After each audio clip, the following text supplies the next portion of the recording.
All right, so I wanted to welcome you guys all to our Young Professionals workshop. The workshop tonight is hosted by RISP, the Rising Smart Water Professionals, and the Smart Water Networks Forum. We're really excited that you guys are here with us and that the Xylem Reservoir Center is hosting us in their beautiful facility. So let's give a hand for everyone who's here. All right, amazing.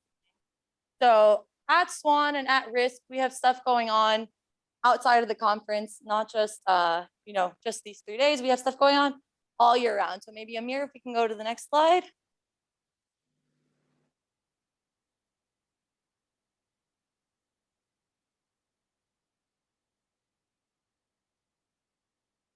Amazing, and the one after that.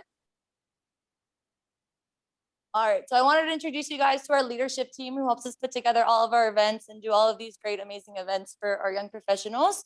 So here in person with us is Billy Raceman, one of the members of our leadership team. Billy's going to share more with you guys about what's going on here. Thank you very much. Yeah, so like Sandy mentioned, so I'm part of the RISP leadership team. So it's a group of 4 or 5, depending on the month. And right now we're at 4, and we are actively looking for new members for the leadership team. So we've already started interviewing. We have amazing applicants, and if you're interested and would like to learn more, please talk to me. We'd love to talk to you. What does RISP do? What does the leadership team do? Well, so far, I think the most outward-facing thing that we do is really this mentorship series or mentorship program, where we bring in smart water professionals and ask them about their career path, about how they got from A to B. And so this is year 2 of the program, and we've really, the first year was really great, looking at a lot of the top professionals in smart water. And now we heard a lot of feedback. People want to know, okay, this is amazing that they've gotten this far. I would really like to know from younger professionals, what is their experience like? What is their journey like? And so this year we'll be doing a more hybrid approach. So on June 1st, we'll be doing a panel of 3 young entrepreneurs. And so really focusing on, not only hearing from people that have gone through that journey and have excelled, but people that, are on that journey right now and in sharing their experience. So recommend, if anyone's interested, on June 1st, we're going to hear from Anna, Idel, and Sivan. And Sivan's actually part of Xylem, but we're going to hear from them about entrepreneurship in smart water. So that's just one of the things that we do on the leadership team. And really, the future is whatever we make it. So whatever you'd like to see RISP become, that's what leadership team can help make happen. So really encourage any people sort of to apply or to just, take part in the mentorship series, to watch, to ask questions. So with that, we are going to be launching a new ambassador program, a new cohort in March 2023. And so really this is, in addition to the leadership team, sort of this broader network looking to reach globally, to get more people involved in SWAN that are young professionals and get them to come to things like this conference and to meet more people. And so we have the leadership team, but we also will be launching a new ambassador cohort as well in 2023, and we'll also have applications for that in fall 2022. So with that, I think that makes it most of the way through our slides. Yeah, so we had the SWAN conference, and this coding workshop is really kind of a chance for us to take over and have an event. And Peter Prevos put together this amazing programming workshop based off of his online book, and really excited to hear him take us through that and teach us about data analysis. We also have a number of young professional speakers at the SWAN conference right now. And so these are featured here on the screen right now. So make sure.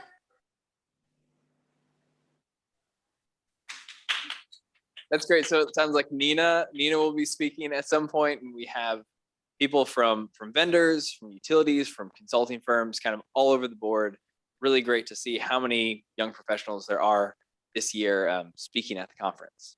So we also have a young professional breakfast, which the time is kind of cut off, but is it tomorrow morning from 8 to 9? And next slide. Without further ado, there was quite the ado there. I'm gonna switch over to Peter. That's a great introduction, and yeah, thanks to Amir for dressing me up as Willy Wonka, because on my LinkedIn profile, I have stated the ambition that I'd like to be known as the Willy Wonka of the water industry, because who's more innovative than Willy Wonka? Hey? All right. So let me introduce myself. I'm Peter Prevos. I'm supposed to be actually here with you live today, but unfortunately, I had a positive COVID test last week and I wasn't able to fly, so we're going to have to do this virtually. So well, hopefully we can keep the energy in. And please, if you have any questions, there is a roving microphone. Please interrupt so that I get some of the energy back from you guys as well. So it's not me just talking to myself in the camera. So share the screen. Where are we? I put a little program together for you guys, and calling it the Data Science Unicorn Breeding Program. And it's a weird title, I get that, but I'm going to explain it soon. So we'll stick with that. In the first hour, I'm going to run through some concepts that I developed to do data science really well. Because writing code is one thing, but writing code well and actually achieve business results, that's what we want to do. So we're going to now. Yes. Okay. So the program we're going to look at, we're going to do a SWAN dive into data science, and we're going to look at what is data science, what's different to what's been in the past, what is good data science, how do you know that you're doing it properly, a little bit about data science visualization, because a lot of analysis results in graphics, and there are rules and ways and means to do it properly. And we have some little exercises for you guys to play with those concepts. Then there's a break, some refreshments, and then we're going to look at what sort of data science tools are available. And I'm going to then also explain my slightly biased position that I believe that writing code is the best way to analyze data. And whether you do that in the R language or Python or SQL, it doesn't really matter. And then what I've prepared is an actual interactive demo of how the R language works. Now, I'm not here to teach you data science. That's impossible in 2 hours. I do run a full 2-day course. Maybe some stage I can share that with you guys. But this is a teaser. This is to get you guys excited about writing code, because previously everybody thinks, oh, writing code, that's what the IT people do. But I believe that through digital transformation, the skills that used to be isolated in the IT department have to be percolated through the whole organization.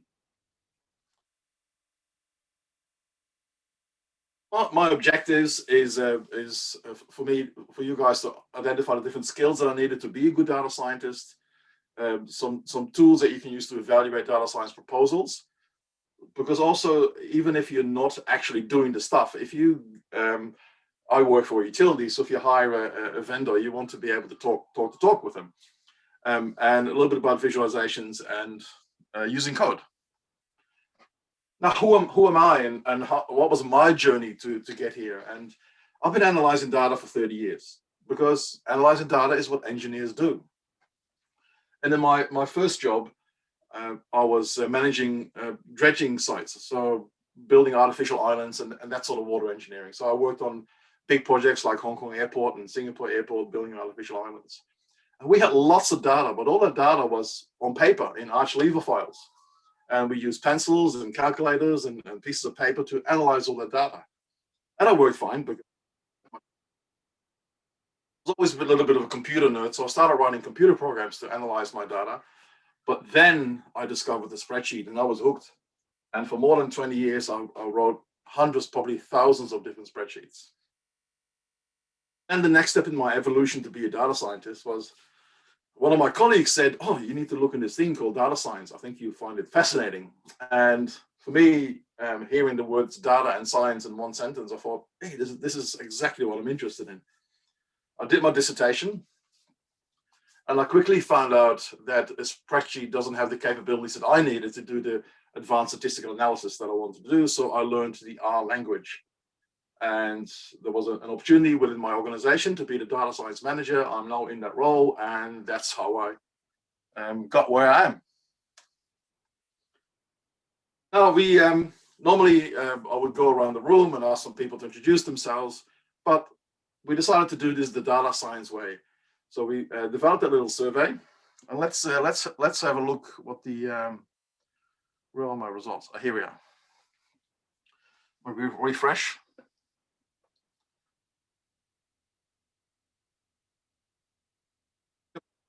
To collect data. So what we got here? We got one person from Australia. Is there anyone from Australia in the room? Just to raise your hand and shout out. Because in case you didn't realize, I'm talking here from Australia. But one person from Canada. We also see, you see here, there's a little data integrity issue with United States and USA, and but yet most of you Americans. I will apologize because the examples are all in metric units, so that's, you just have to deal with that. 20% of water utility service providers, regulators, a nice mixed bunch. So that's fantastic. Market research, water treatment, asset management. Market research is fascinating. Analyzing data about people is a very different thing than analyzing. This is rate your statistic skills. So we got a nice sort of average curve. Spreadsheet skills. Typically, everybody's very good at spreadsheets, so you're rating yourself very high, but coding skills a little bit less. So you are the perfect audience for my what you'd like to get out of the session, to learn more about coding. We can deal with that. Understand open source data tools. That's exactly what I stand for. Networking, basic insights, familiarity with R. I'm not talking about Python. I've got one little example. And some of you want to be somewhere else right now, so that's okay too. That's okay too. All right. Any questions so far? Any comments?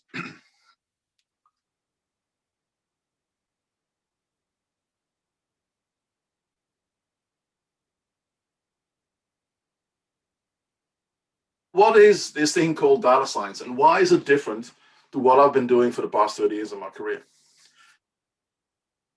The difference is that different computer tools are now available. No, sorry. First, we have a lot more data. I remember I told you we had all Arch lever files and stuff was written on paper. That was probably kilobytes worth of data. But now we have gigabytes and terabytes worth of data because collecting data is so cheap. We have far more powerful computers. An iPad 2 is as powerful as the fastest computer in the world in 1984.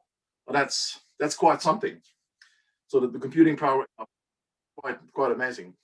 We probably have more computing power in our pocket than NASA used to run the whole space program in the 1960s. And thirdly, and I think very importantly, and somebody made the comment, open source tools. A lot of companies talk about data science algorithms, but what they often don't tell you that all these algorithms are open source. So all the machine learning algorithms, they're all available out there for you to use. And the combination of these three things, that's what makes data science sexy. As I said, I've been analyzing data for 30 years, but it goes much further than that. Humanity has always been interested in understanding the world in numbers. And this picture here that looks a bit enigmatic is the outline of a chimpanzee bone that was found in Central Africa, and it's about 30,000 years old. And the notches that are scratched on this bone are an example of ancient humans collecting data 20 or 30,000 years ago. So that's collecting data, understanding the world in numbers is as old as humanity itself. So what we're doing is now, it's not new, but we're doing it way cooler and bigger and better. What are the different data science skills? What is different? So this is it's called the Conway Venn diagram. And this data scientist, Drew Conway, sketched it up one day, and it became very popular. You see it in a lot of books. And what Drew said is that there are three aspects to data science compared to other ways of looking at information. First of all, domain knowledge. You are all water professionals. I'm a water professional. That's our domain. That's our domain knowledge. I was asked to help analyzing data for COVID traces in wastewater, and I had to say, sorry, I have no idea what I'm analyzing. I don't have the domain knowledge. And we have mathematics. Most of you are data professionals. We all studied a lot of mathematics in our time. And when we combine that domain knowledge and mathematics, we have traditional research. But now what's different, what is the revolution really we're talking about, that the computer science has come in, the open source algorithms, the fast computers. And when we combine computer science with mathematics, we have that thing called machine learning, which is just a fancy way of saying pattern recognition. You also see there's, if we combine domain knowledge and computer science, in other words, if we give people who don't understand the mathematics fully all these fancy tools, Drew Conway calls it the danger zone, because it's very easy to draw wrong conclusions from data. And when you combine these three, that's what a data scientist does. Now, in the data science world, people said, well, these people don't exist. I don't know anyone who has a computer science degree, understands mathematics, and in our case, is a water professional. And that's, I started thinking, well, okay, I think we can create data science unicorns, because we, as water professionals, we have the domain knowledge, we have the mathematical skills, we understand research, we know what's needed in our businesses. So we teach ourselves computer science, we create data science unicorns. And that's why I call my course the Data Science Unicorn Breeding Program. Now, it's a very quick overview of what data science is, but there's lots of people who have different versions. You guys are back. Different versions of this Venn diagram with other circles and other skills. And what I would like you to do for some interactivity is I created a Miro. I didn't create it. Sandy did that for me. Go to the next slide. I've created a Miro board. And Sandy, I don't know what the best way is to share that link, how people get there. And it looks like this.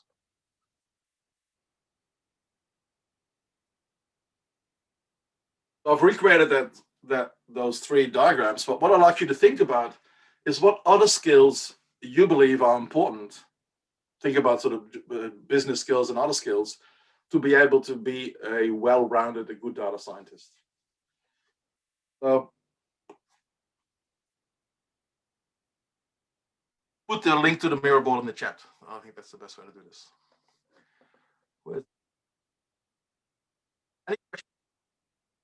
Any feedback?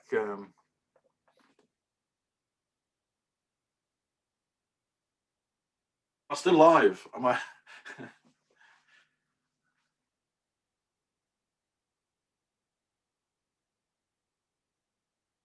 Washington. Hello? Just a second, Peter. We're sharing the Excellent. The Miro board.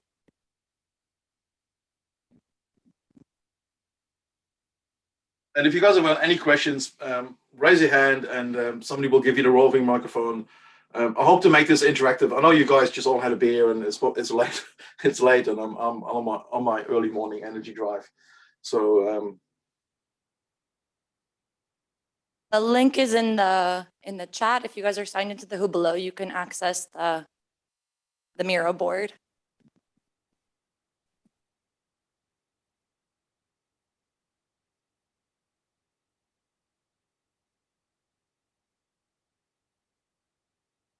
Because not everyone's signed into the who below, so we're gonna get everyone signed in so they can see this.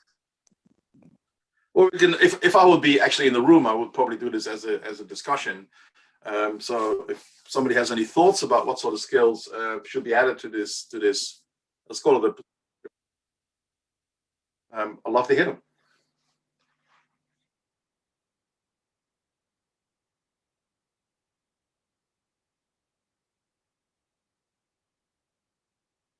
Storytelling, yes, I like that. I like that one, and we'll talk a little bit more about storytelling, which doesn't really fit in maths, computer science, or the math.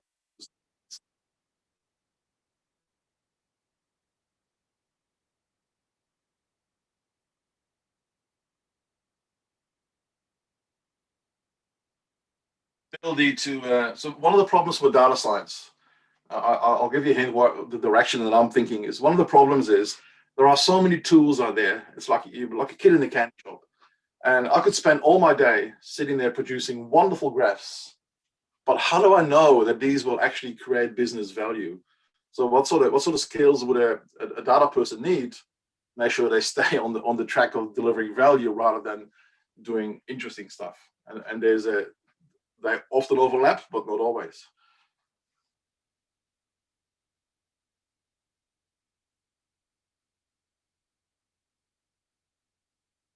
Understand which parameters are not related. A very important skill in domain knowledge.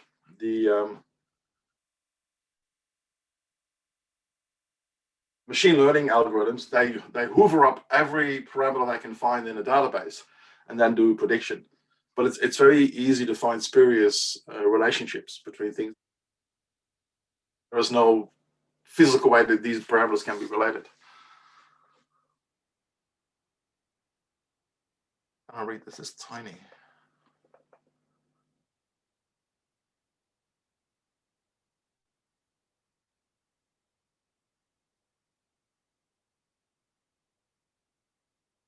Statistical understanding to protect public health, conservative estimates, and epidemiological. Yeah, a lot of statistics thrown at us the last 2 years. I think one of the positive side effects of COVID is probably a lot of public awareness of data science.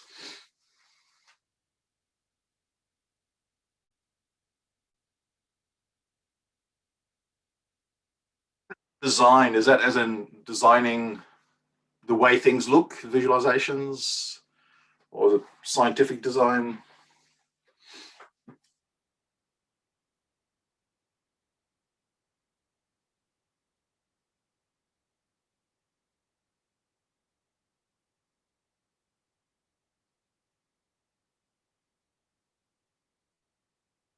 What are you writing? User pain points. What's the problem? I like that, Billy. And this is what I mean, but relating to create value from data. That the stuff that you analyze actually adds something to a business rather than just being a pretty graph or.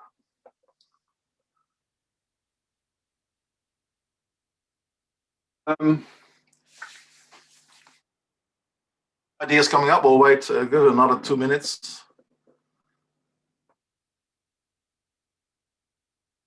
Version control, Git, yeah. Billy, you're getting into the advanced stuff here, but yes, I have committed that sin of not doing that a few times and got caught in losing.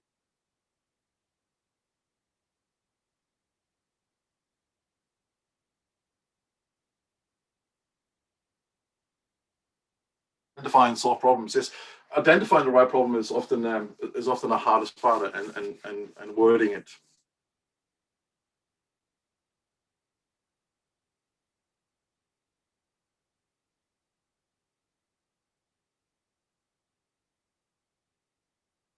Get insight. The communication is very important. There's a lot of discussion on the web about, oh, what is the best data science computing language? Is it Python? Is it R? Is it SQL? Is it Excel? And I think the most important language for a data scientist to know is English, or whatever language your first language is, because you need to be able to communicate and convince people that your analysis makes sense.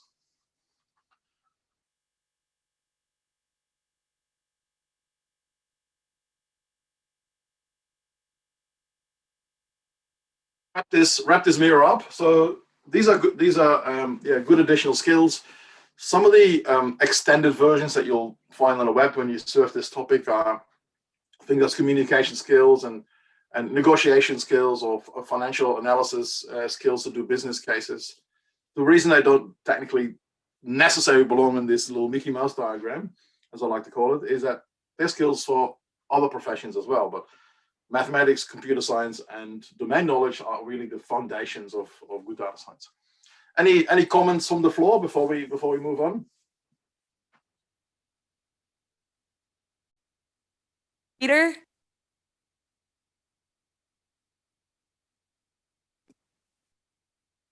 Did I hear my name? Was it?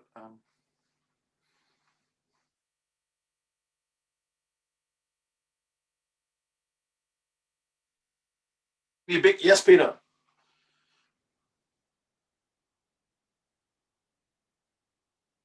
Silence. And yes, Okay, thank you, thank you. It's very faint, but I can feel your enthusiasm.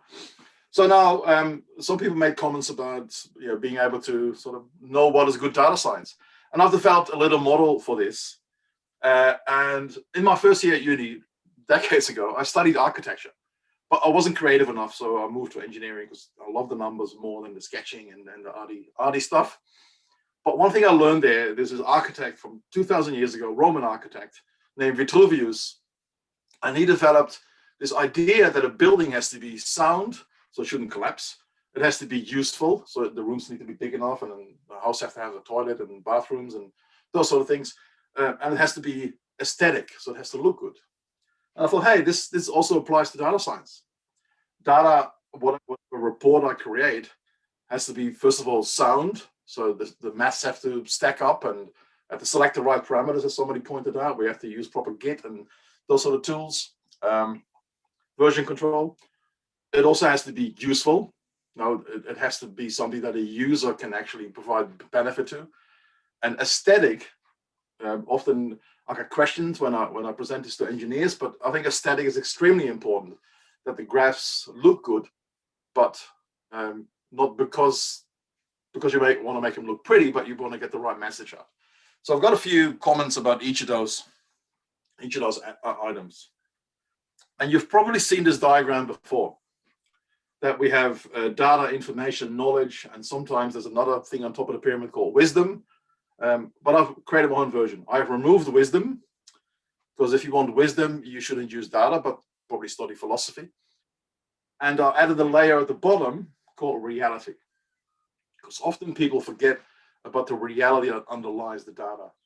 And in my team, when I started doing data science in my organization, we spent a lot of time crawling around water treatment plants and wastewater treatment plants to find out what this data actually means and make sure that they're yada, yada, yada. But now, how do you know that something is useful? So we have a reality, and let's say the reality is a water network that's leaking. Like data about this network. And we shove that into an algorithm that gives us information about a leakage index or whatever it might be. And with that information, we then develop knowledge about our systems. But data science is only useful if somebody actually picks up a shovel and fixes the leaks. So all the data in the world, so data science will not reduce non-revenue water. Data science will not reduce leakage or improve efficiency. It only enables to do that. And that's very important. So that blue arrow is really where the ops people come and play. And this is a problem that I'm battling with in my organization, that a bit of data obesity, that we get really interesting information from our digital meters, but it's hard to get people to act on that information because they're already busy doing their other plans. Scientist in me comes out, and I'm not going to dwell on that too much. Data has to be valid. So this is mathematical validity. I'm not going to dwell on that too much, and it has to be reliable. So this is really where your scientific knowledge comes in play. And the thing I'm going to focus on, and somebody made a comment about version control, is that it has to be replicable and reproducible, which I'm going to explain. But also, I think as water utilities, we are venturing into a new area of information. Most of our career, we have collected information from treatment plants and from networks and flow meters, and these are all inanimate objects. Now, I am dealing with data in my job that tells us stories about people. We have digital metering data, for example. And if I look at a digital meter in my house, then I can see exactly which days I went to the toilet at 3 a.m. in the morning. I can see when I can derive my lifestyle from my digital metering data. So that's personal data. And that means there's also an ethical component now that we as water utility professionals need to embrace, need to think about.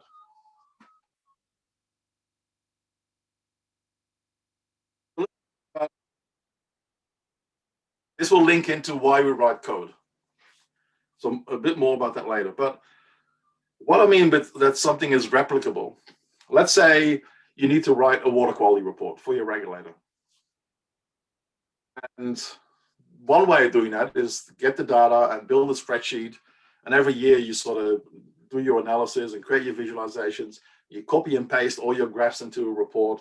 And there's a lot of work in that. So when you create replicable code, and I'll show you an example of this in a little practical workshop, is that you write some code and then you push the button and the report comes out of the other end. When new data is available, you push the button again and the report comes out the other end. So this is a different way of thinking about analyzing data. And replicability is also important in science because for generalization of findings, for example. That data is reproducible is a bit of quality assurance. So, and I've got an example later on where I showed you a spreadsheet that a colleague gave me, and I had to spend 2 or 3 hours trying to figure out how the thing worked. But so it's not very reproducible. And writing in code means that you can read it like a book, and this will all become a bit clearer later on. But very important in data science that it is replicable and reproducible. A little task for you as well. Data science ethics. I spoke about it briefly. And so my main project for the last few years has been installing 80,000 digital water meters in our region. And very early in the process, I had to deal with people who didn't like those digital meters. And all of a sudden, I was faced with these ethical questions. Now, granted that the arguments that the stop smart meter people present have no rational foundation whatsoever, but they sincerely feel that these meters will damage them physically, or they're worried about privacy. We had to make, as a business, some ethical considerations, and we still haven't fully answered that ethical question, I think. And in my PhD research, I collected data from people, and then I had to go through an ethics process from the users. And there are a few things I had to tick off that first of all, informed consent. So people need to know what data you collect about them and what you're doing with it and how are you protecting it. That's extremely important. Avoiding harm and collecting data. Now, I'm not saying we do that, but that's definitely something you want to consider. So we believe our digital meters, they're not harmful, so we're fine with that. But the new thing that didn't really exist before big data came along is the concept of algorithmic fairness. You can use the digital metering data in lots of different ways. As I explained a minute ago, I can deduce lifestyles from this data. And when people wake up and go to work, or whether they go to work at all, or whether they work from home, that's probably a bit more difficult now. But and I do have a bit of a philosophy background, so there's a really great ethical models out there to help you think through these issues. But I've got one rule: don't be creepy. I'll give you another example that we recently purchased a data set from a data broker. And these are the people that collect data from Facebook and from the census and the tax office and whatever data is available to them. And then they build a profile of every single household in Australia. And I'm sure that they work worldwide as well. So we now have a list of every customer in our region and an assessment by this data broker of what their income is, how much they're spending on housing, and some demographic data. Now that's very sensitive data, even though it is only an estimate. It's not an actual survey. We have to be very careful now with this data, and I'm having conversations with the team that wants to derive benefits from that data to make sure that we're doing it ethically. Any questions about? Excuse me, I'm still have a little bit of a cough. Any questions about this so far? On the roving mic.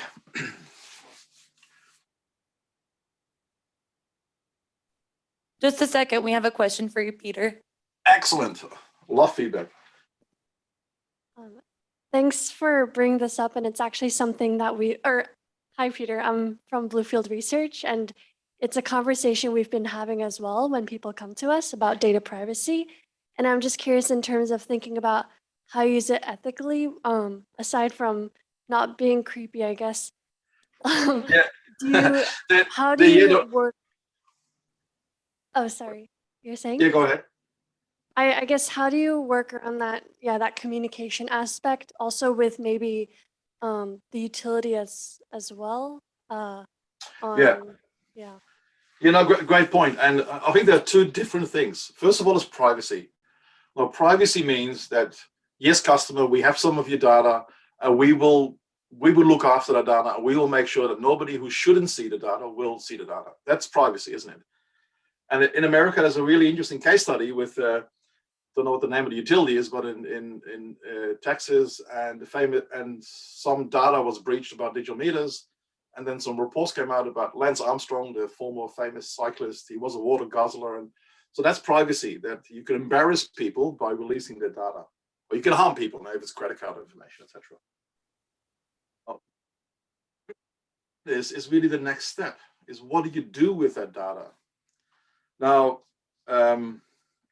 for example, we could use the data that we have purchased from that organization to maximize profits. We're not a commercial organization, and we're a state-owned enterprise, but let's say we're a commercial organization and we want to start selling selling shower heads as well, and we use that data to target people.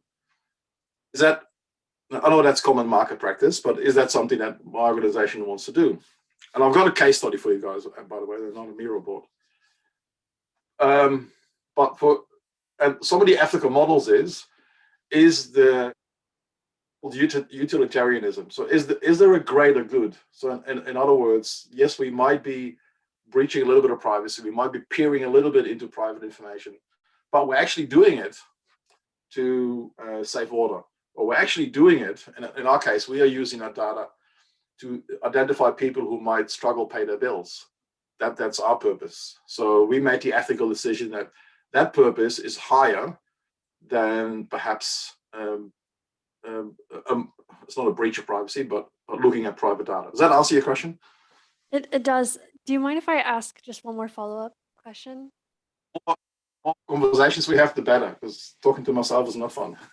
I guess you mentioned buying this from a data broker, and that's the first time I heard of one, and that's pretty interesting. And I wonder what was like your cost benefit analysis of going to that data broker versus collecting your own data internally, whether it's like through a meter, which is, I know, less granular, but maybe a different device that is more granular as well.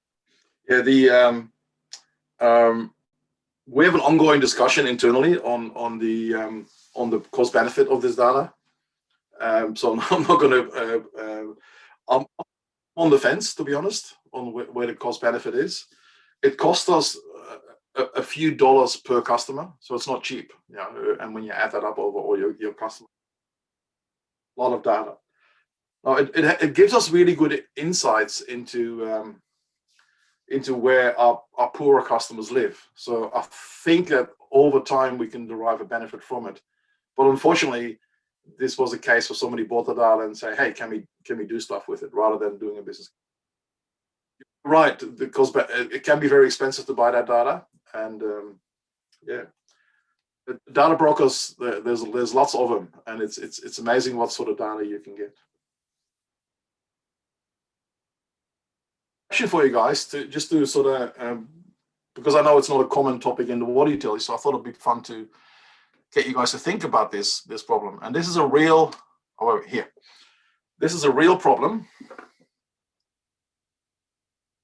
Report in the chat. Oh, here's a case study, and I have had this real discussion around the management tables in my organization. We haven't quite landed it, to be honest. So I'm really interested to see what you think. And this is real. So we in Australia, we went through the millennium drought, and 2007 or 2008, So I live in Bendigo. There's about 100,000 people in Bendigo. It's about 150 kilometers north of Melbourne, so sort of inland, quite dry-ish, sort of California type climate. And we had about 2 months worth of water left. So we had really severe water restrictions. We were only allowed to use water indoors. People were handed shower timers, this whole full gamut. But now we have digital meters. And with digital meters, we have the capability to see whether somebody is breaching water restrictions. We can do that. I can analyze the data. I can work out whether you have a garden. And if I could even more combine that with the stuff from the data broker, we can create and do some statistical analysis and say, hey, I think you're breaching water restrictions. You shouldn't do that. Now the question is that an ethical use of this data?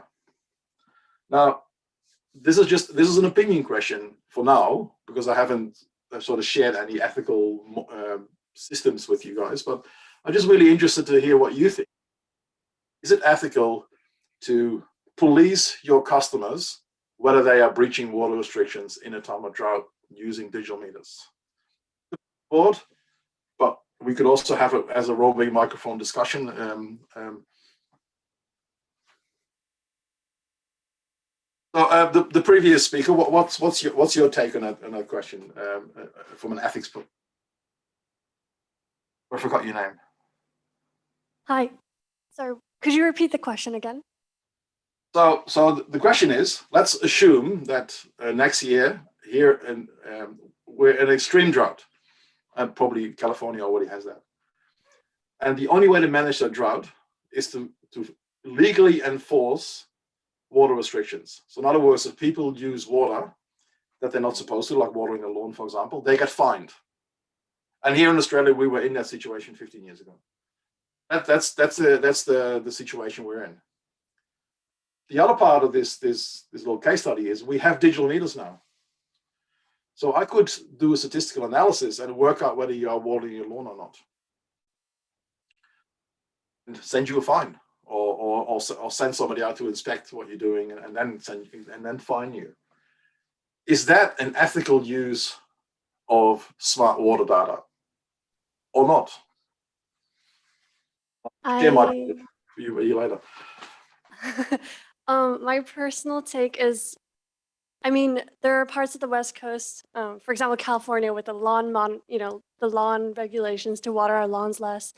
Or I think in LA, they're paying people to stop putting out the grass lawns and to rip it up. So in that same way that we have in-person regulations, I think personally it feels fair to also have insight through our water use, because that's connected through the utility. I think it's one thing to focus in on the shower times, but another thing to look at the secondary meters that are done for irrigation and to regulate that. Also, you have secondary meters for irrigation. That's an interesting point, because all of a sudden you've separated the ethical conundrum, aren't you, from really private use, having showers and doing hygiene, from the nice to have garden. So that's an interesting point. Any other perspectives on that? Just a second, Peter. We have someone else who's going to answer. Great. Peter, this is Nikita. I would think it depends on how it's executed. Is there customer communication piece of this before we go around and use the data? It could be customer consent. It could be, it could be depending on the municipality, and some of them issue an ordinance sometimes. So it could be something similar. So I think that's could be ethical in some situations, is what I feel. That's indeed very, very important. And any other further perspectives? Is there somebody totally says, no, you can't do this. You can't use this data to actually punish our customers? No. Hey, Camilo here. I think there's a very important point that is to follow, the importance of different rights. And the human right of access to water and sanitation, I think, go first than, being monitored, which is, I hate being monitored by my computer, but drinking water, it's a priority. Like it. I like it. Yeah. So there is indeed a minimum amount of water that we have to provide to people. Any other perspectives from the floor? Peter, no more hands up. Good. So I'm not saying that this is the answer, but amalgamate, and I'm sort of reflecting, I think, roughly what the floor is saying. That and this is my take on it. That using the data to actually legally enforce something is perhaps unethical, and somebody pointed out that the hierarchy of human rights, because this would be the same as the I don't know your spy agencies looking at all our data and then saying, "Oh, I think this person is a burglar. Maybe we should pay him a visit." That gets a bit creepy. Action communication, and it's extremely important that people know what you do with the data, and perhaps and this is where we are going with our digital meters, is that we are setting up a system where we can notify people that we detected anomalies in their usage. It probably needs a bit better language than that, but you know what I mean. So rather than saying, you've been a bad person, we're going to send the enforcement officers to and probably issue you a fine, we could say, hey, customer, we noticed that you've used a lot more water than your neighbors. Can you please check that all your plumbing is in order and that you're meeting? Well, yes, there's a communication message there, very clear. And this is just something to ponder on. As a water utility, to tell a person that their garden is less important than their shower. Because one of the issues that we had during the drought was frail old ladies, pensioners, old people, and they say, I'm not allowed to water my garden. But this is the thing that I live for. It's the thing that expresses me as a person. So we had some really big discussions. So I'll leave you with this. We're not going to solve this problem, but I guess the message is that ethics is important now that we know more about our customers.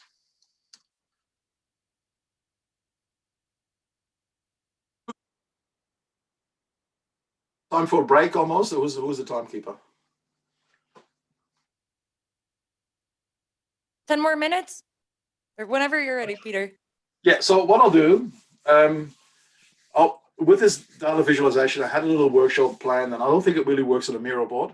So I'm going to share with you just my thoughts about data visualization, and then we'll have a break, and then we're going to stuck into the code. So I'm just, and this will, as a demonstration, and then so that we can slowly wrap it up. Now, communication is a really important skill. I think we all agree on that. We saw it on the Miro board.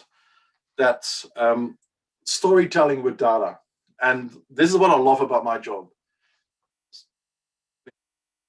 Somebody sends me a spreadsheet, or they collected some data somewhere else from a database, and it's like a box of Legos. They just dump it on me and say, here, can you do something with it? Can you analyze this? It's often very as vague as that. And the first thing I do is start picking out all the Lego bits, clean the database. So data cleaning is a very important step in data analysis. So we sort out all the pieces, and then we can analyze it. And it's sort of building, we've got a little bar chart there, so we've got some visualization. But the idea of a visualization or a report or whatever your data product is, so that's the generic term, data product, you have to be able to tell a story. And what that means, it has to be actionable intelligence. So as soon as somebody sees that graph, they have to go, let's do something about this. Or maybe saying, yeah, things are looking good, we can move on. Now, I've seen graphs are very important for two reasons. First of all, there's the graph that you present to your end user and that they can do something with, that really shows storytelling. But as visualization should always be the first step of your data analysis. And this is my favorite data set called the Datasaurus Dozen. And what is this? What you see here are 12 individual graphs of X and Y coordinates. And they're all very different, aren't they? You look at those, you go, yeah, they're very different data sets. But would you believe me if I say that the average X value and the average Y value, the correlation coefficient, the linear regression, the standard deviation, any statistic you can think of for all these 12 data sets is exactly the same. Fascinating. What that means is that by just looking at numbers like averages or correlations or regressions, it doesn't always tell you the full story. And you need to paint that picture to say, hey, yeah, I know there's a linear regression here, but the data looks like a dinosaur. Surely there's something else going on. There's a confounding factor underneath it that we perhaps don't know about. Well, visualization is important to explore data. And there are no real hard and fast rules. So the first thing I do when I get a data set is create some graphs. I want to see it visually before I I'm helping Army with some analysis, and you can attest to that. That was the first thing I did, is paint some pictures, and I just want to feel the data. I want to be able to play with it, get the Lego blocks in order. Then we have to present this data to other people. And here is an example of one of my colleagues sent me this graph on the top. I blocked out the person's name because I don't want to insult Gary. Oh, sorry. Anyway, he knows I share this with people around the world, so that's okay. And this is a graph from our SCADA system. Fascinating, isn't it? I have a clue what Gary's trying to tell me. I don't know. I forgot what it was about, but it has something to do with the treatment plant. My response to Gary was the picture in the bottom. And I don't know if you know much about modern art, but this is a painting on the bottom by Jackson Pollock. Famous American painting, and this painting hangs in the National Gallery in Australia. It's huge painting, and the way Jackson Pollock painted is drip painting. They call him Action Jackson because he just swaying the paint buckets around and splashing it everywhere, and that's what that graph reminded me of. This is a painting called Blue Poles. So I sent it back to Gary and I said, thanks for your wonderful piece of art. About data visualization that I'm a lot like visual arts, but not quite. Because visual arts is all about deception, isn't it? You paint 2 dimensions and it looks like 3 dimensions. You know, you put some blobs of paint on a canvas and it looks like a person. But the purpose in data visualization is to not confuse the reader. There has to be a very clear message. And here's an example. There's a guy named Edward Tuft, and he's done a lot of great work in this area about laboratory data analysis. And way back when, he developed a concept called the data to ink ratio. But now we call it the data to pixel ratio for all these reasons. Data to pixel ratio means that the amount of pixels on your screen that are not a background color that actually visualize data divided by all the pixels on the screen. On the left, that has a very low data to pixel ratio. And why is that? Because the picture has an image of a cat in the background, because it is about cat food, so somebody thought that was a good idea. Pixels actually portray any data. It's superfluous. So you might think it's pretty, but it has no reason. The other point is that all the bars have different colors. Colors themselves don't actually communicate any data. So why use colors? We already have A, B, C, D written at the bottom. And also, it's not clear from this graph what the story is. Is this highest or the lowest? Am I looking at the average sales? Well, what's really the story here? So I recreated that graph on the right-hand side, and I think the story is already clear that I removed all the superfluous elements, made it very clear by stacking them in order that this is about a comparison. So that's the story I'm telling. So to design a good graph, you need to define what your story is before you do the graph. If it's a graph that you communicate to people, not your own internal stuff. That's called pixel ratio. And it's a very handy little tool for you to reach simplicity. And I'll skip this for now because that's a bit of technicality. And on the internet, there are some really good tools available, and I forgot I have one lying here, but I can't find it now in my mess. Peter, can you hear me? Yes. We're gonna Yes. take like a 30-minute dinner break. All right, 1 minute and I'll finish. Okay, 1 minute. So, Yeah. so this slide is about data stories. So my message is about define the story that you want to tell before you tell it. And then after the break, which we'll get to here, so we're almost there, so good timing. I'll see you in half an hour. And if you want to sit around and chat to me, that'd be fine too, because I'm here all by myself. So I'd love to get to know you guys and have a chat as well. So I'll see you in half an hour.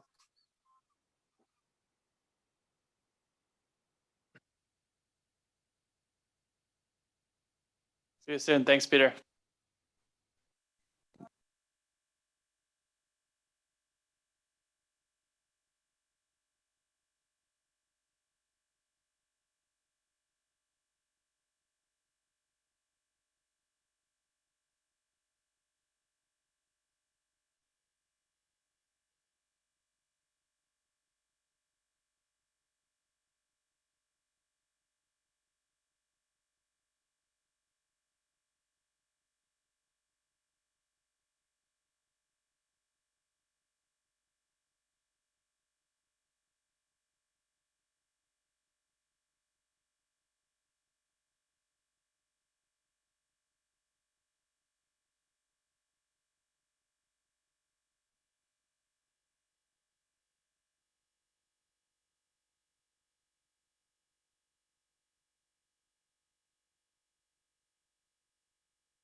Peter, can you hear me?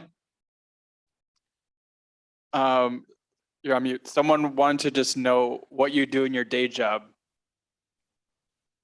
I'm gonna show that in the next part, to be honest. So although I'm part of the senior management team, so I get distracted. But basically, I mean, I get distracted from data projects. Somebody has a problem. For example, I was talking about that segmentation database. I get an email and it says, yeah, we want to segment our customers. And then I work with them, define the problem, we write a project plan, work out the steps, what data is needed, what technology is needed. And then we built the thing. And then there's a bit of user acceptance testing. I have a team of 3 people beside myself, and they have different skills. And then, yeah, so it's mostly as a project basis. There's also a lot of tickets where somebody have sort of simple data needs, and we develop a report or extract some data for them. And my job is to coordinate all that and set the strategic direction for the organization.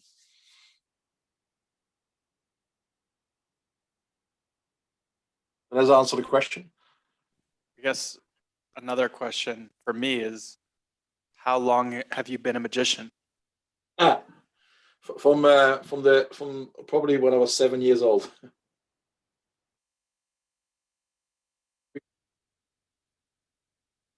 You guys done with dinner?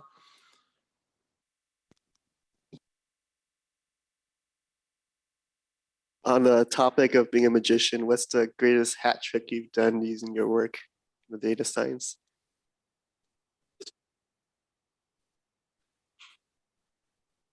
The thing that I'm most proud of is that I guess that's how I interpret the question. Yeah, we developed a tool that automatically cleans SCADA data and enables us to report on the water treatment plant performance. And it cost us about $100,000 worth of time rather than buying this big fancy thing. So yeah, that's what I'm proud of, the sort of the homebrew stuff that we do. And there's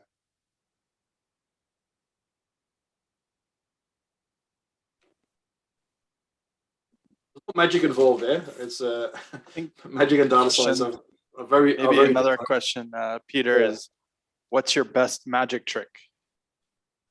If I go grab online, if you're interested.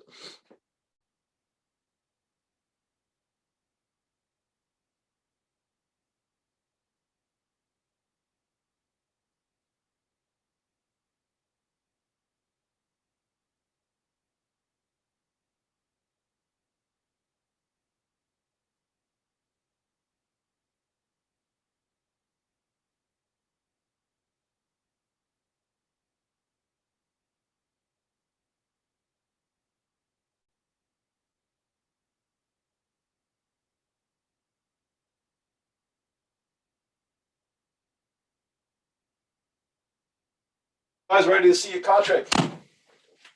I need some enthusiasm from the room. I'm here. You want to see a card trick? Peter, we're here. Everyone's Excellent. cheering. Yeah, the microphone is very directional, so that's okay. Good. And I can see you guys quite well now. So, okay. Now, normally a magic trick, I would have to be with you guys, and I would have a pack of cards and say, pick a card, any card, and all that sort of stuff. But you know, I'm 15,000 kilometers away. So what are we going to do? I have a virtual deck of cards. Is my video spotlighted? Can you see me well? Yes, it is. Good. So I've got a I see you. virtual deck of cards here, and I need a volunteer, somebody I don't know. So not Ami, but somebody I don't know who wants to play Guys, along. who wants to volunteer? Hands. Give me, Anyone? what I need you to do. Camilo. Okay, good. Yeah, stay there, and you'll need 2 hands because I'm going to throw this deck of cards to you. And catch it. You got it? Excellent. Well done. Well done. Oh, okay. Now, what I'd like you to do is to shuffle the playing cards for me. Take them out of the box first. Did you do that? Great. Right. Well done. Well done. So now you are going to be the magician. Okay. What I'd like you to do is to take the cards and fan them out and ask somebody else I don't know, pick a card, any card. Pick any card. You got it. Don't show me it. Don't show it. I lost the video of you guys, so that's okay. Now, so who's the person with the card? Here's coming. He doesn't see you. Come here. Yeah, now look at the card. Look at your invisible card. And you got it? Make sure you remember it. Now take that card, turn it upside down, and put it back into the deck.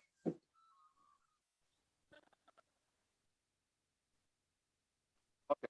Now shuffle the deck and throw it back to me. You ready? Anyway, I got him. No, I've got a real deck of cards, obviously. So you just created a virtual deck of cards, right? And one of those cards is turned upside down. And only one person knows which card that is. Because I just hallucinated it. Now, wouldn't it be amazing if this deck of cards has one card in it that's turned around, and that is exactly the same card as the virtual deck? That'd be pretty cool, wouldn't it? Now, who was the person who selected the card? Can you, with a loud voice, let me know what, me and everybody else know what the card was? It was a 6 of hearts. Of hearts. Okay, good. Can you all see the deck of cards properly? Hopefully, yes. Give me a yes, no. Because I'm going to. Yep.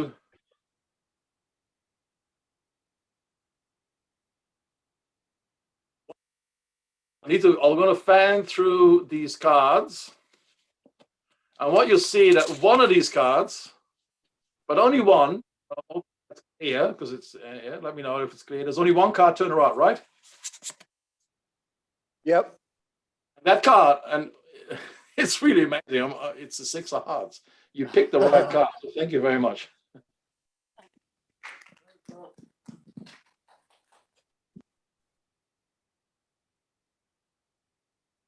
Prepare for that, Army. So thanks for.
Peter, if you want to take a 10-minute break yourself too, go for it. You don't have to. Yeah, no, I'm just chilling. I'm just chilling here. I'm fine. All right, cool. I've got emails to respond to, and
Okay, Peter, we're ready to bring you back.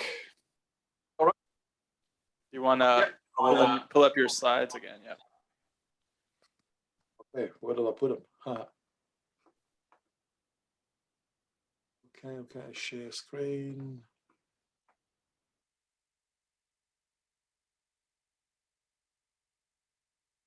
Ready for some more action. So, Peter. Okay, good. So the rest of this presentation is a bit more of a demonstration. So I'm sitting down. I'm going to share with you some ideas about data science toolkit, and somebody asked me about what my day job is, and this is, I guess, where's the chat?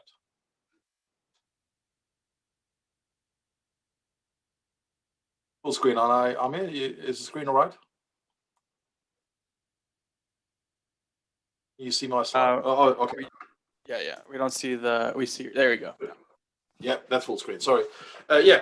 So my data science day job, and basically my team and I, we do project work. So somebody has a need for something rather. So we don't come up with the stuff. The other people do that. And they might, for example, want to know about leaks in a network. They might want to know about customer segmentation or whatever the problem might be. And depending on the size, a lot of the projects are very small. So it's just a report, you create it and you move on. That's fine. I'm going to require a bit more thinking. And the standard data science workflow is that you first define the problem. And that's an extremely important part of the workflow.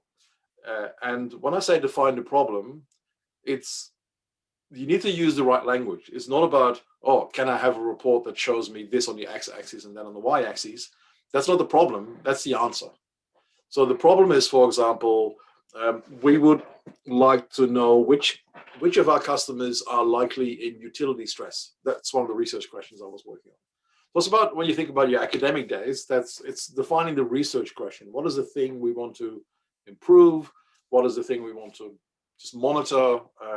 What do we want to communicate to the outside world, for example?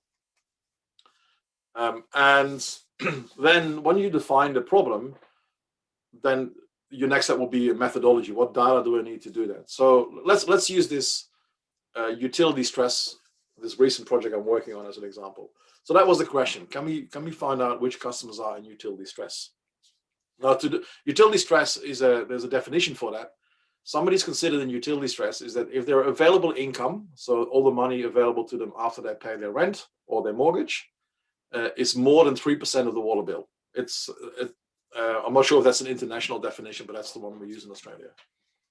So that was the research question. So then I started looking at what data sets do we have available. Well, I know exactly what people's bills are, because that's our data.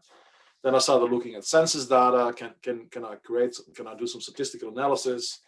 And what that means is, so you look at the data and you load the data. So you need to find it somewhere, whether it's on the web, in a database, in a spreadsheet, lots of different sources.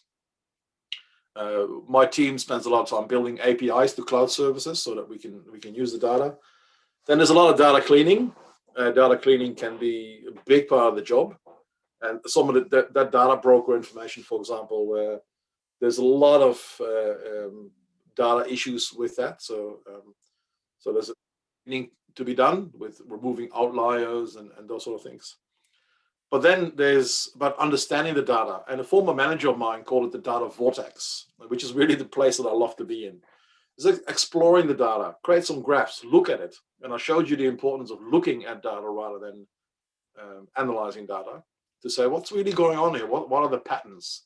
So for this customer utility stress, for example, I started creating maps, because for each customer we have a coordinate, and then I could create some heat maps to see where the people with the utility stress are, and then I could assess that with my own domain knowledge of living in this region, where the poorer areas are and whether that matches. So you build your model, you reflect on it, and you might have to do it again and again. And there's a circle, but anyone who's done a PhD knows that it's not a neat little circle. It goes like this. You sort of work your way through the data. Amir, you know exactly what I'm talking about.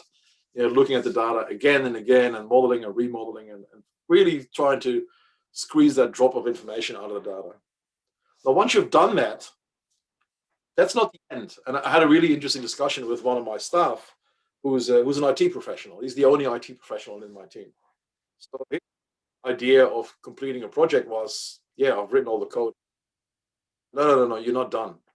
You now need to tell your customer, your internal customer, what you've actually done, and you need to either describe it, visualize it, and you need to share it. So communication is an extremely important part of this.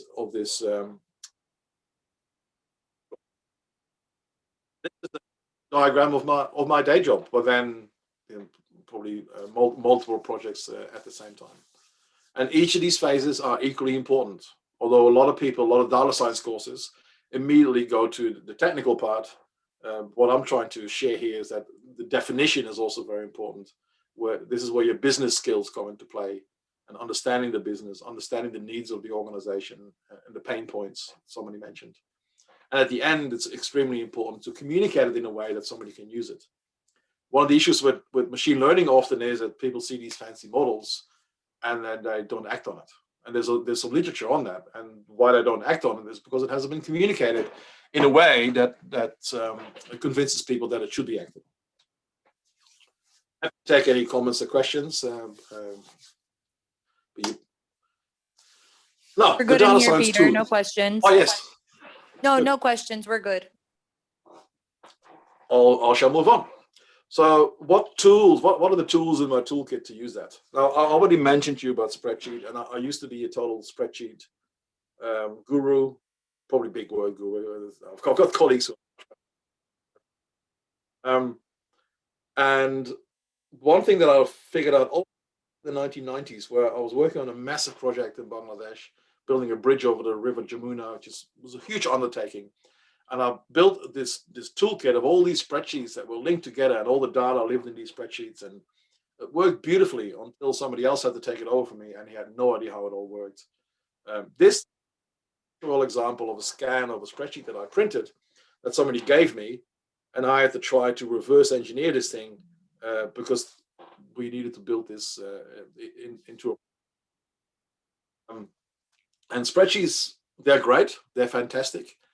But by their very nature, they're not quite as reproducible or replicable as they should be, because you're combining data and analysis and visualization all in the same thing. And it's often not quite clear exactly what the steps were that you took to get from raw data to clean data to analysis. And that's often what's missing, because what you're doing in a spreadsheet is you're clicking on a lot of buttons. And those button clicks are not recorded anywhere. There's no record of what it is. You only see the end result. So reverse engineering a spreadsheet is not that easy.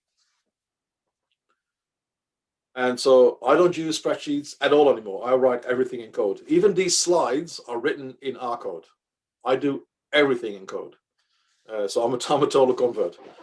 But we also, in my organization, we use Power BI. Now, Power BI is not really an analysis tool. It's a tool that is very useful at the end of your data analysis workflow. So, for example, going back to my utility stress example, I analyze all that data in R. I pull the information from the database. I play around with it. I visualize it, and then when I'm happy, when I'm out of my data vortex, then I say, okay, let's put this in Power BI, because Power BI is a fantastic tool, or Tableau or whatever else, to share your results with the outside world in a way that they can actually play with the data and drill down into it.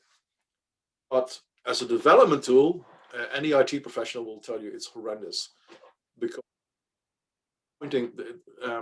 it's not very easy to do version control, for example, in Power BI. But it's a great tool to communicate information, so we use it a lot. And by the way, you can use R code and Python inside of Power BI to do complex analysis. And I've got at least one example where I had to do this to coordinates from one system to the next. Now, last but not least, code. And so now we're going to delve into this. This is what it looks like. Now, this looks like total gobbledygook to anyone who doesn't understand the R language. But let's look at it. Let's take a step back and look at the principles. if I get a spreadsheet that gives me, in this case, the minimum, the mean, and the standard deviation of these values, I would, to convince myself that it was done appropriately, I would have to go into the individual spreadsheet cells and figure out what's going on. If you understand R code, and I give this to somebody who understands the language, I could go, okay, this person is using the reader library and the dplyr library, which are used to read stuff and to analyze stuff. I'm reading a CSV file, so that's my next step. I'm grouping it by measure. So I'm grouping the lab data by measure, and I'm summarizing it by minimum, the mean, and the standard deviation. So once if you sort of read through it, even I guess with a common sense point of view, you can sort of work out what's going on here. And this is the beauty of code, that rather than getting an end result that just shows you graphs and stuff, get is a recipe. So rather than giving somebody a plate of food, you're actually giving them the instructions to recreate that food. And the beauty of this approach is that, let's say that I now have another data set with different lab data from the next year or whatever, other water utility, doesn't matter. I'll run the same code and I get the same outcome. Now, do you have to use R? No, it's only one. It's one of the popular data science languages. It's very good at data visualization. It's very good. It's got a lot of built-in statistics, and it's also extremely good at data manipulation. But it's not very good as a tool to develop end products, and that's where Python comes in. Now, this is what the same problem looks in Python. And again, even without understanding, I don't understand Python. This is the extent of my Python knowledge. So again, I'm importing two libraries here. Import. I'm reading the CSV file. See, it's very similar to our language. There's no real difference there. A lab data group by measure, result, and an aggregate. The NP stands for NumPy, which is a library. I've got the minimum, the mean, and the standard deviation. So if you understand even the principles of writing code, I can look at this and go, oh yeah, I know what he's doing. I get that code. So the difference between a spreadsheet and a Power BI thing and the recipe in code, and whether that's R or Python, or I could do the same thing in SQL, I could do the same thing in Julia. There's another language as well. I forgot the name of it. Stan is another language. They all do roughly the same thing, but it's a bit like saying, should I speak English or should I speak Dutch, which is my native language? I can express myself equally in both, but for example, Dutch is much better for swear words than English. So each language has its benefits.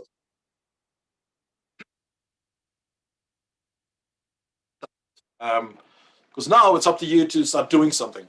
I have prepared a demo, but rather than just showing it to you, you can actually play with this live. So it's up to you whether you want to do this, but here are the instructions. Clear my screen a bit. Okay. Now, what I'd like you to do, if I believe you were asked to create an Rstudio cloud account. So if you go to cloud.rstudio.com, it gives you a free of charge data science tool that you can use to write R code and Python code and SQL, etc. So I'm going to be logging in.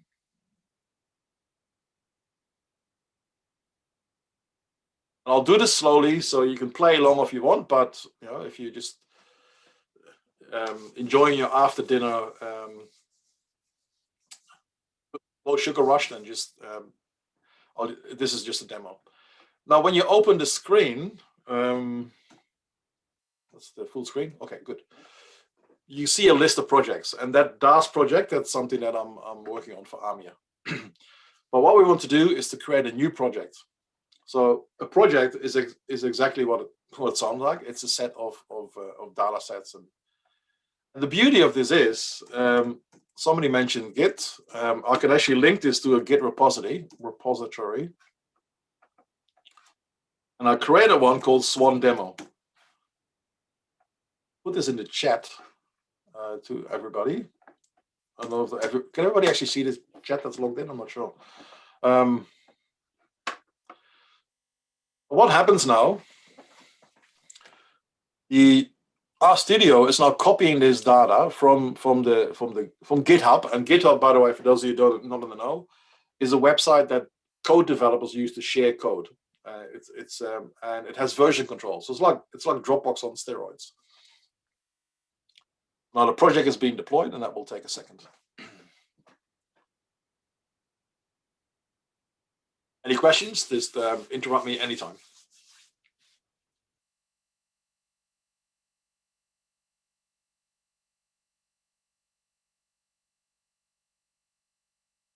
I want to show you a very simple little piece of code just to explain you the principles of what it means to do code instead of spreadsheets, because most of you are good at spreadsheets and not that good at code.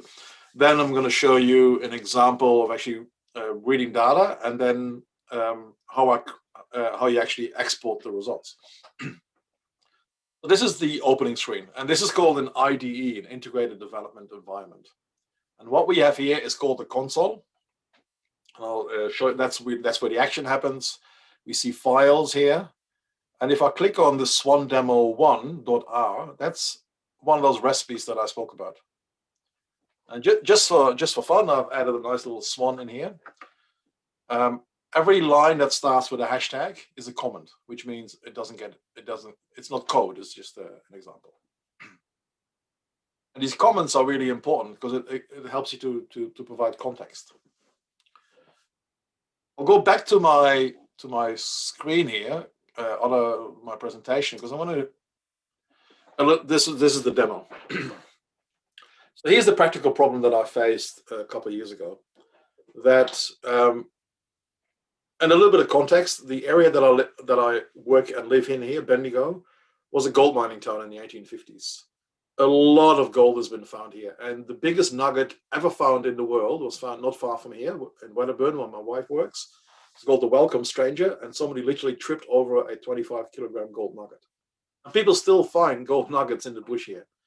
I'm just too lazy to go and look for them. But is that in the 1850s, water had to be delivered to this region very quickly, and there's almost no rain in this part of Australia, but 75 kilometers down south, we have the Great Dividing Range, and it's nice and wet there. So in the 1850s, 60s, 70s, they built some reservoirs and a channel that flows all the way down here to Bendigo. Now, how do you measure flow in a channel? You can have fancy equipment, but this is probably a way cooler method. By forcing the water through this rectangular shape, and if we then measure the height of that water, we can calculate the flow. And this is exactly the method we used. And the task that was given to my team was that the problem was we were getting a new billing system, and we used this information for billing. So we needed to build a new algorithm into that billing system to be able to send bills to customers on how much water they use. So that's what it looks like in theory. And there's a formula. This is not the actual formula, but this is the Carter formula for those of you playing at home, for the hydraulics experts among you. And so we have some maths here that we can use. So how do we do this? If you do it in a spreadsheet, it'll be very easy. How do you do this in code?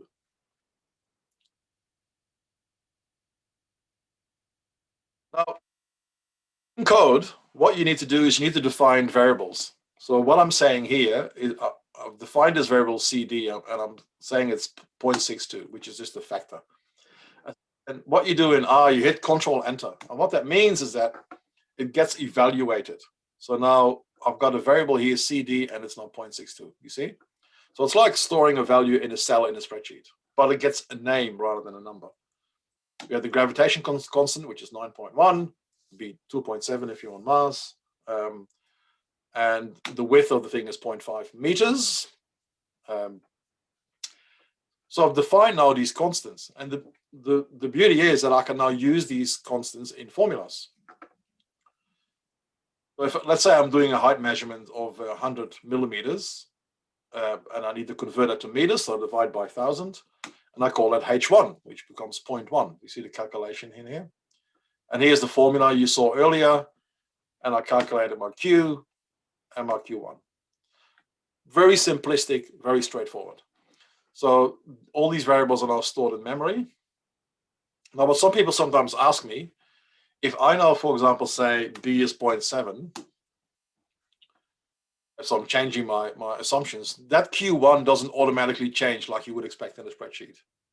That might seem cumbersome, Oh, but it's Peter, actually, just a second. yes. We had a request from the audience. If you can maybe zoom in on your screen a little bit so they can Oh, see better. yeah, no, great question, and thanks for reminding me. I can do that easily. Don't be shy, guys, if you have questions. Yeah, interrupt me anytime, because otherwise I'll just babble on, and it's apply. Is this better readable? I can go bigger, I think. Yes, thank you. Oh, we're talking to America, so why stop here? Let's go bigger. Okay. So you see here, I've got my constants and they're defined. And even if for me to change that Q1 now with the new assumptions, I have to rerun the code. So you rerun it. And the reason that's coding works that way rather than a spreadsheet, because sometimes I have millions of data points in memory. So rather than recalculating everything all the time, which would be a very high load on my computer, when you write something in code, it only happens when you evaluate it. And we can go on like this. There's more complicated problems. Remember, this is just a demo. I'm not going to explain everything. We can also plot these things in the R language. Oh, sorry. So if I evaluate all this, there are also visualization functions in the R language. So I can create this little graph and add some lines and some points. And this is all basic R language. So using R gives you all these capabilities to do this sort of analysis. I'll skip all this, this is all from my book.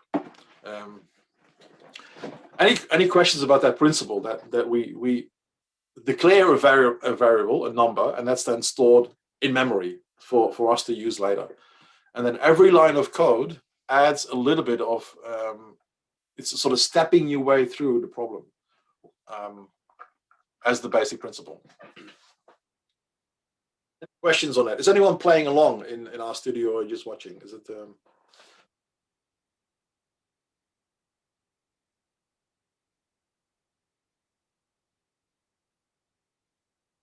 Questions? So that's a very basic principle. Now, how does this work? I've written this code now. Now let's assume the thing I can also do in the R language is actually create your own functions. And then I can reuse it later on. So this is how this works in practice.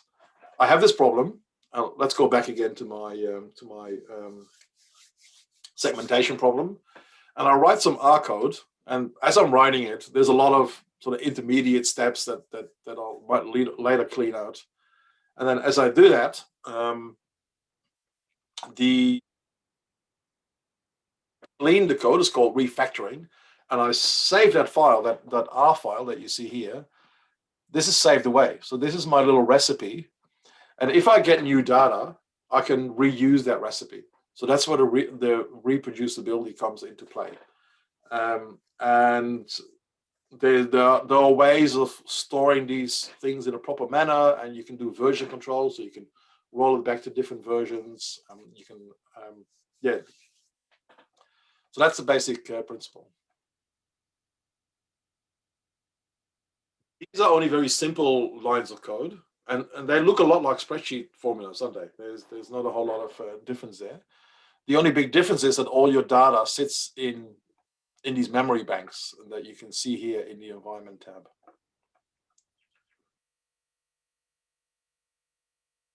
As I explained, and there's a second SWAN demo here for a bit more complex. Not just stuff that you type into a script. Data is a separate file, or it could be excuse me, a database connection. I have connections directly to the internet. There's lots of different data sources, and R has capabilities to read all these different data sources. But the has a certain, it's called base R code, and it's the same in Python, has a certain set of capabilities. The R language is specialized in statistical analysis. So a whole lot of models are built in, linear modeling and all that. In Python, there's some mathematical libraries you have to pull in. But the R language, being open source and the same with Python, the beauty is that people have developed their own bits of code and they share that with the world, and they're called packages. So here's really where open source innovation comes in play. That rather than one company keeping everything for themselves and trying to innovate, just imagine what it'd be like if thousands of people can actually look at the code and improve it and develop on it and build further. So the vast majority of machine learning algorithms, which I'm not going to share with you anything that complicated, they're all available as packages on this website called CRAN. I'm not quite sure what that stands for, to be honest, but CRAN is a website that hosts all these packages. Now, for example, there are packages to connect to a database, and that's functionality that's not available in R, but it's like adding an app to your phone. That's probably the best way to explain it. There are also packages. There is a package, although I've never used it. Some PhD student has developed to do a water balance of a city. So somebody has worked out all the recipes, the scripts to do that analysis, and then share that with the world. Now, what you see, this warning up here, it says package moments and tidyverse are required, but it's not installed. Obviously, just like on your phone, you have to install the thing before you can use it. Now, this will take a minute or so.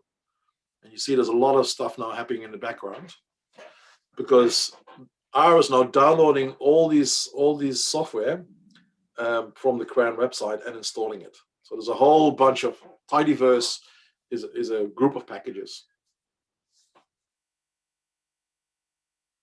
And one of the things in my workflow, for example, is that I've developed a Coliban Water, my organization, a package for that, which is not available publicly. But in that R package, I have all the proper corporate colors, so I can use them in graphs. I got some functions to extract data from my data warehouse, just to make my own life easier.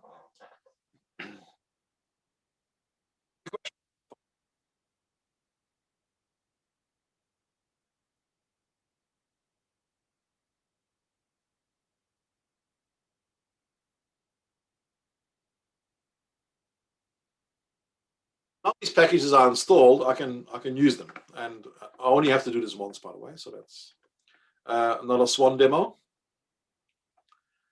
I said, no, R, can you please use the tidyverse library? And I run that, and it tells me, yep, I can use that library now. And one of the functions in that library is the read CSV file. So files in the data folder. I've got this lab data file. Oh,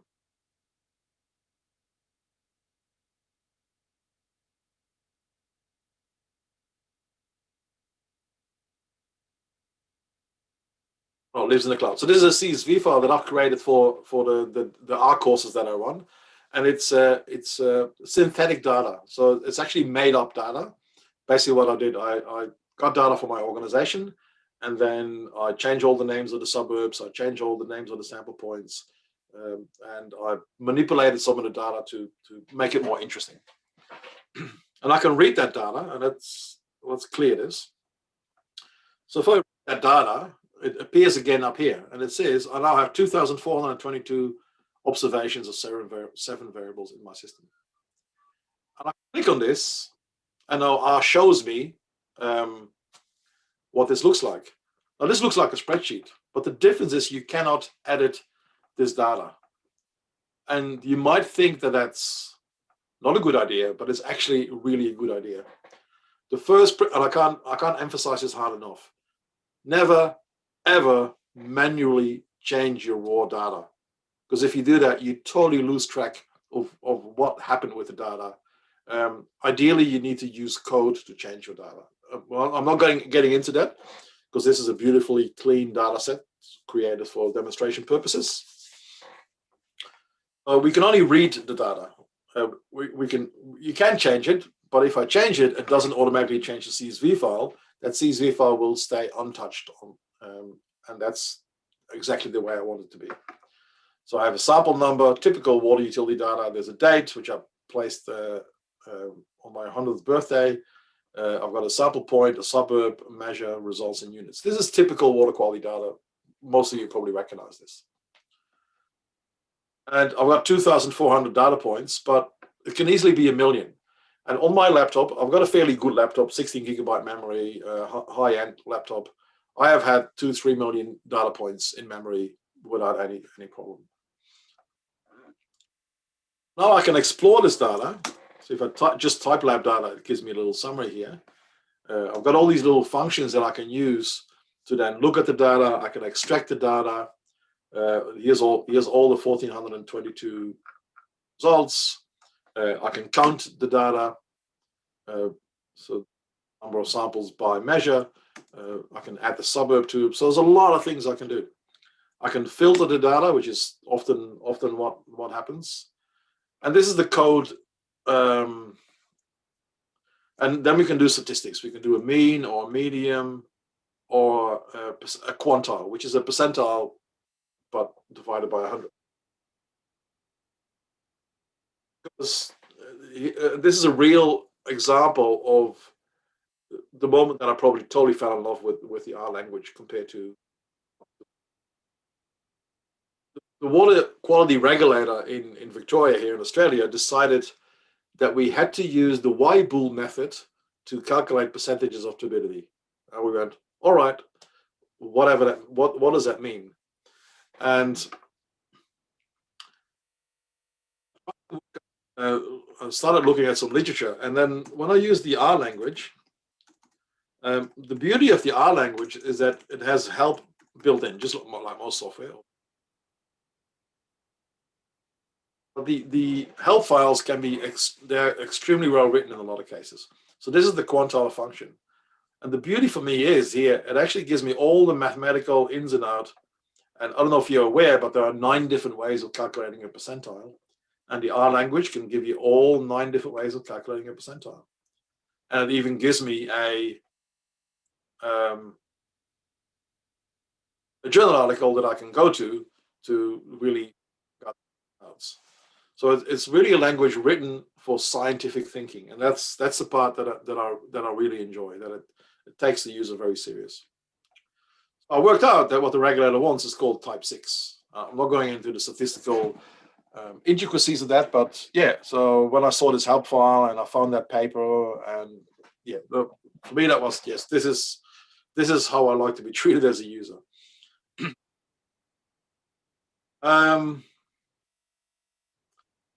In our language, you saw some plotting as well. There is a tool called Ggplot that allows you to do very complicated visualizations. I'm not going to share the ins and outs. Where's my plot?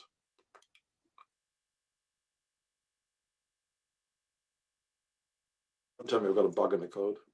Oh no, there we go. Here, for example, is a maximize this. A visualization that you could do that looks at the trends and draws some horizontal lines. One of the rules, by the way, of data visualization that I haven't explained is that ideally you always have 2 things on the page. A is the real data, and then B is perhaps something to compare it with. Now, this is all very well. I can get rid of this. I'm not used to Windows computers. Oh, there we go. Yeah. Good. So this is all very well, and I can sit here and like a pig in mud, writing code and analyzing all this data, but I can't share this with the outside world. You know, I can't tell my customer service colleague to know about utility stress. Oh, here's an R script. I've finished it. So that's not how we work. Now the R language has something. Most languages have something called literate programming.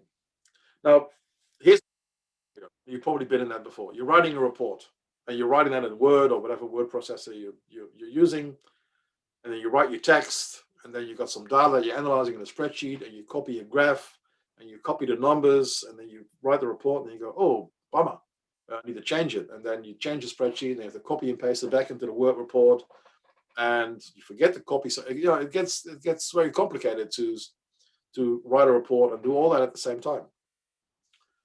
And there's a tool called Literate Programming, and in R it's called R Markdown, and there's also Python, it's called Jupyter Notebooks. And what that means is that you combine text and code. This is the last thing I want to show you before I let you go and have a beer tonight. And I'll go back to my day job, which is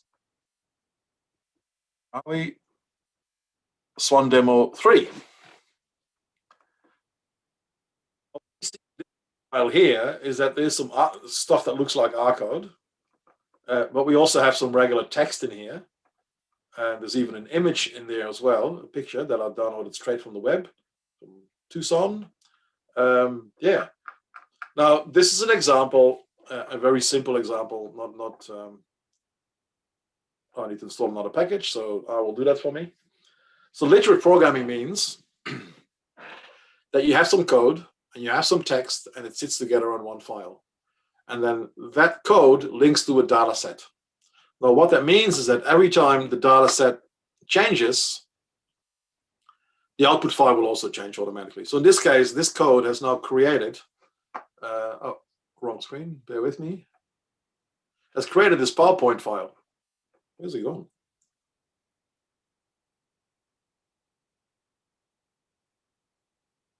PowerPoint, bear with me. Downloads.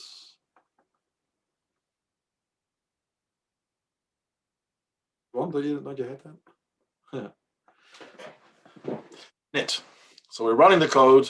We're now loading the data, analyzing the data, and I will have created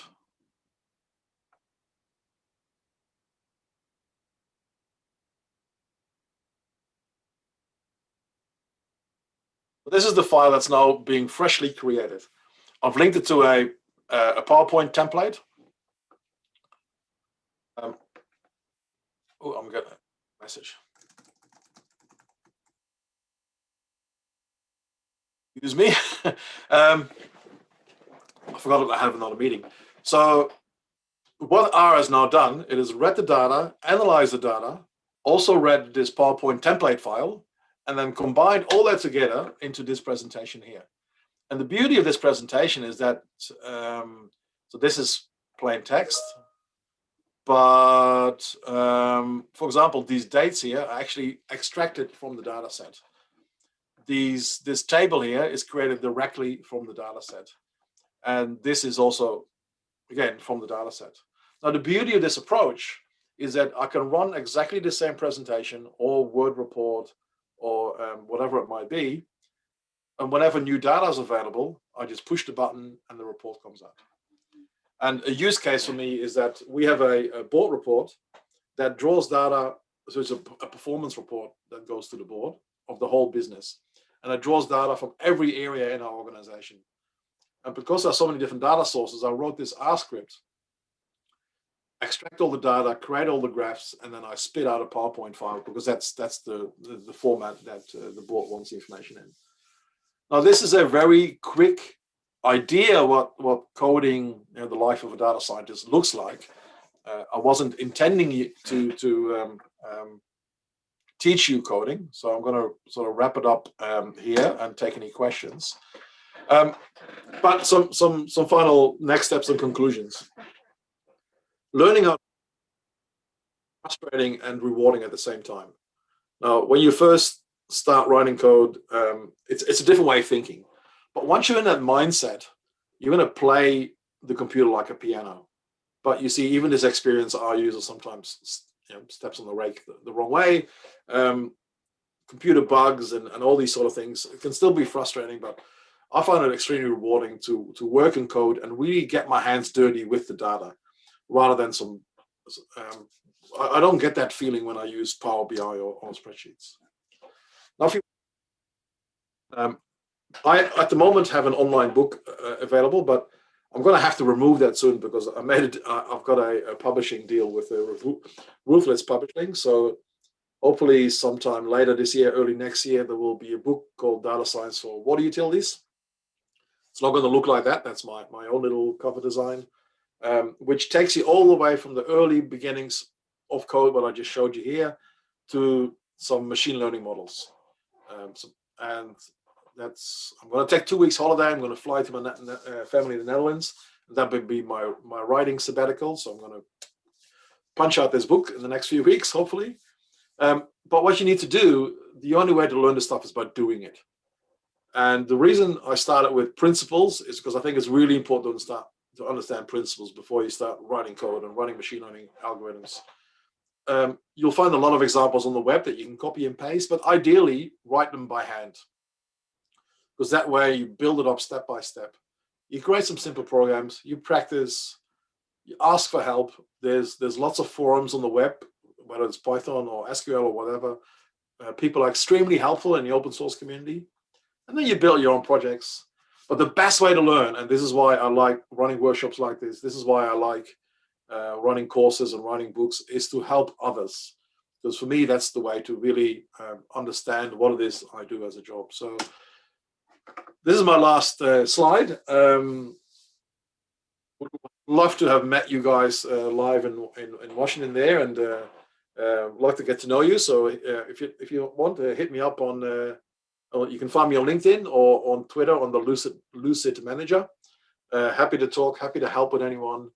If the Young Water Professionals group wants a more in-depth course about R code, I have a 2-day course available that explains you all the principles. So I'm happy to help you with that journey. So thanks for your time and your patience.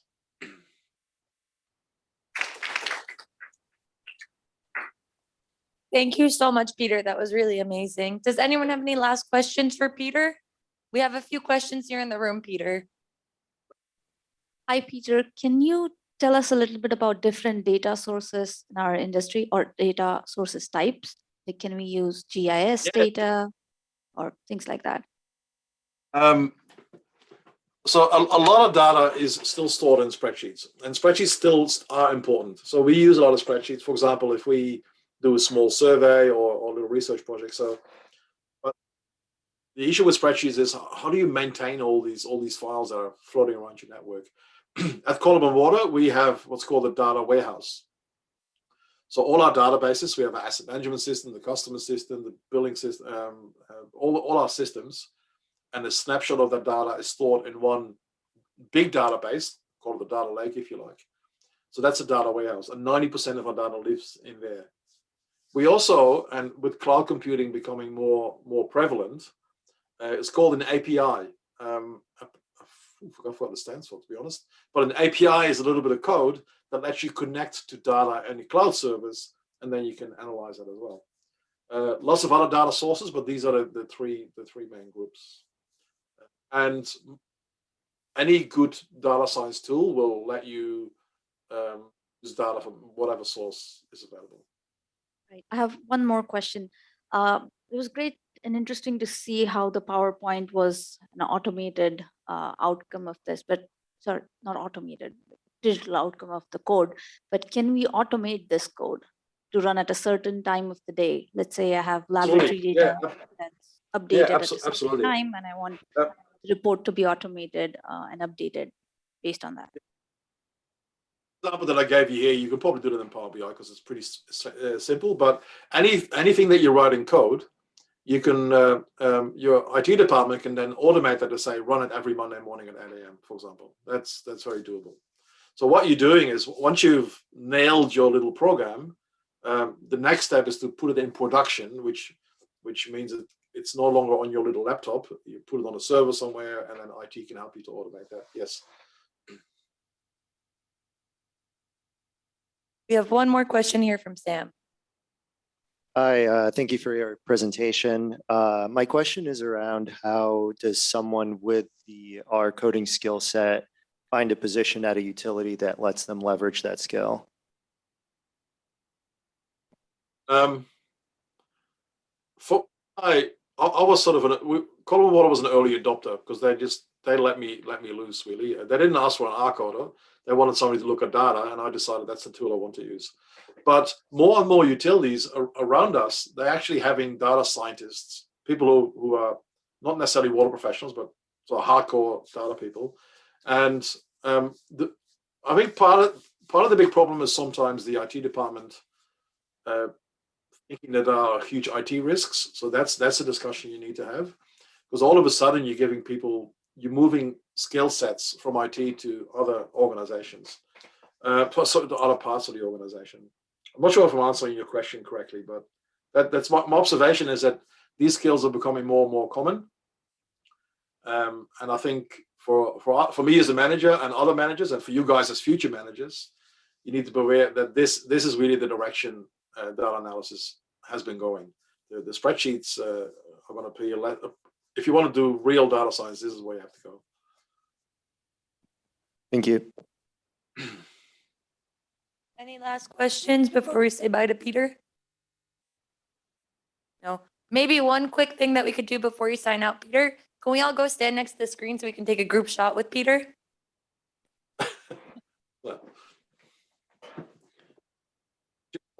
in there. So.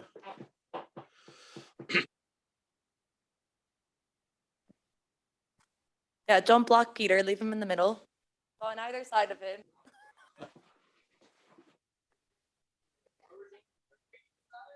No, we could do on both sides. All right, Peter, you ready? Got your smile?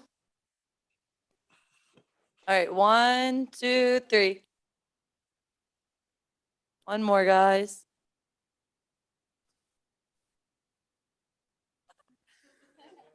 Amazing. Peter, thank you so much tonight. It was awesome. We Thank you, missed guys. you, but it was still out of this world. Now, I would have loved to have a beer with you guys after this, but maybe I'll see you at the next conference. Have a great night or day. Yeah.